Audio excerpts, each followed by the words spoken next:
On September 13, Nell bombers made the 35th raid from Hankow to Chongqing. At the end of the bombing, the pilots used a trick to lure Chinese fighters out of their secret shelters. The Nellas turned around and rushed at Hankow.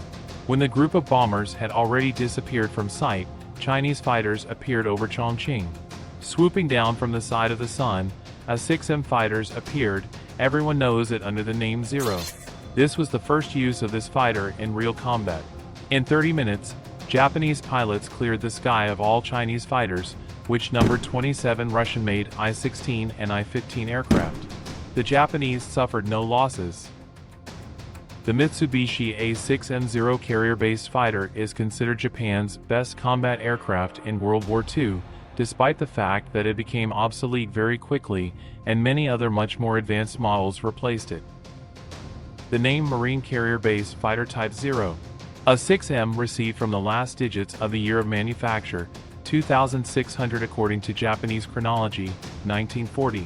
In addition, it was the first aircraft of a completely new generation, and from it, as it should be counted in all Japanese aviation. It is believed that Zero was the most combat-ready carrier-based fighter in the world when it was introduced at the beginning of World War II, combining excellent maneuverability and a very long flight range. The Imperial Japanese Navy Air Force also frequently used it as a ground-based fighter. By the beginning of the war in the Pacific against the Americans and their allies, Japan was technically as ready as possible. And the first year of air battles showed that the West completely misjudged the capabilities of Japanese aircraft designers, who created the most technically equipped combat aircraft in the world in 1940. The first Zero combat collisions in China in the middle of 1940 showed that the entire fighter aviation of the world was outdated in comparison with this aircraft. And when the war against the Western Allies began in early December 1941, they did not have a single type of fighter in the Asia-Pacific region that could defeat the Zero. This fighter could fly at speeds up to 530 km/h. No country in the world had such fast fighters, except for the American P-40 and the English Spitfire, but in close combat they had no chance against the Japanese fighter. But the dominance of Zero ended less than a year later, when American and British pilots flying Wildcats and Buffaloes first changed their battle tactics, and then switched to new types of fighters: Lightning, Hellcats, and Spitfires.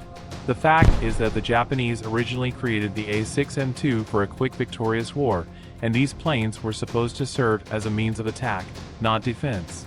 Therefore, they were not equipped with any protection from bullets, neither the pilot nor the fuel tanks. It was precisely thanks to the rejection of this additional armor that truly amazing maneuvering characteristics were achieved, which did not allow aiming at the Zero and shooting it down. The Japanese bet on this parameter, and in the long run they lost. The Japanese leadership did not know that back in 1939, the Americans realized that a military clash between the United States and Germany was inevitable, and they began to develop new aircraft that would surpass the best German models, at least the same Messerschmitt Bf-109. This is how the F-6F Hellcat and P-38 Lightning fighters appeared, surpassing the A6M2 in speed by 100 km/h, and they were equipped with armor protection that was beyond the teeth of even the 20mm guns of Japanese fighters. Zero is instantly outdated, and for three reasons at once. The main one was that there were new American planes that could beat the A6M2 at a distance without getting involved in close combat. Secondly, by the middle of 1942, many experienced Japanese pilots had died in air battles over the ocean, and it was difficult to prepare new ones. Unexpected heavy losses of pilots in the battles of the Coral Sea and Midway dealt the Japanese carrier forces a blow from which they never fully recovered. Well, and thirdly, the war no longer took on an offensive, but a defensive character for the Japanese, and Zero was not suitable for repelling attacks. Thus, the Japanese, without thinking about replacing their best fighter with other, more advanced models at the beginning of the war, very much miscalculated, spending a lot of money on the production of the aircraft, which became a huge burden for the treasury of Japan. At first, they did not want to change the concept of an aircraft for attack to the concept of an aircraft for defense, and when the need for such a change became obvious, they could not do it anymore.